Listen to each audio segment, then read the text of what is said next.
నమస్కారాలండి. ఆత్మ అనేది శరీరంలో ఉన్నప్పుడు ఎంతో అమాయకంగా నటిస్తూ ఉంటుంది. ఇక రాత్రి వేళ అట్టి మనిషి నిద్రపోగానే ఇక ఆత్మ అనేది బయలుదేరి అసలు పరమాత్మ వద్దకు వెళ్తుంది. ఇక అక్కడ తన వంతు గల ఈ విశ్వం బాధ్యత నిర్వర్తిస్తూ ఉంటుంది. ఇక మరలా తెల్లారేటప్పటికి మరలా వచ్చేసి ఈ శరీరంలో చేరుతుంది. ఇలా నిత్యము అంతే. ఇక మరలా కూడా అమాయకత్వమే నటిస్తుంది.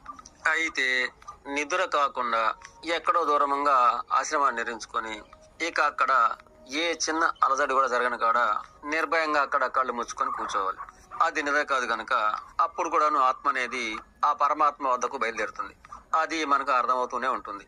అయితే ఇకప్పుడు అలా ఆసనంగా కూర్చున్న కాడ ఏ చిన్న అలజడి కూడా కాకూడదు. ఏ అంతరాయం జరిగినా ఆత్మ అనేది శరీరంలోకి మళ్ళీ వస్తుంది.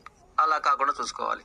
అలా ఆత్మ అనేది పరమాత్మ వద్దకు వెళ్తున్నప్పుడు మనం నిద్రపోలేదు కనుక విశ్వాంతర ప్రయాణం అనేది మనకు పూర్తిగా అర్థమవుతూనే ఉంటుంది. ఇక అలా అదే సాధనగా కొన్ని నెలలు చేస్తే ఆత్మ అనేది పరమాత్మతో ఈ విశ్వ కార్యాలలో పాల్గొంటుంది కనుక ఆ విధంగా విశ్వరాశయాలు అనేవి అలా కొన్ని నెలలు చేయగా వీలైనంత వరకు విశ్వరాశయాలు మనకు అందుతాయి. ఈ విధానాన్నే తపస్సు అనగలరు కదా. నిజానికి మనను నిద్రపుచ్చి వెళ్ళిపోయినప్పుడు కూడాను ఈ ఆత్మ పరమాత్మతో ఈ విశ్వం యొక్క బాధ్యతనే తన వంతుగా నిర్వర్తిస్తూనే ఉంటుంది. కానీ మనకు తెలియదు, నిద్రలో ఉంటాం కనుక. ఇలా తపస్సు రూపంలో నిద్రపోకుండా ఉండగలిగితే మాత్రం ఈ ఆత్మ ఆ పరమాత్మ కలిసి ఏమి చేస్తున్నారో మనం కూడా కొంత తెలుసుకునే అవకాశం ఉంటుంది. ఇలా కొన్ని సంవత్సరాలు చేయగలిగినప్పుడు మెలకువతోనే ఉంటాం కనుక ఈ విశ్వం గురించి మన ఆత్మకి ఎంత తెలుసో తిరిగి మన శరీరంలోకి వచ్చినప్పుడు మనం నిద్రావస్థలలో ఏమి గనుక అదంతా కూడా మనకు కళ్ళగట్టినట్టుగా అర్థమవుతుంది. దీనినే తపస్సు ద్వారా సంపాదించుకున్న జ్ఞానము అని అనుకోగలము.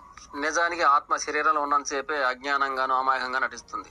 అంతేకాదు ఆపదలు ప్రమాదాలు కూడా తెచ్చిపెట్టుకుంటుంది. ఇది విచిత్ర విశ్వం. ఇందును గల రహస్యం రవంతా కూడా మనకు తెలిసే అవకాశమే ఉండదు. ఇక ఉంటాను.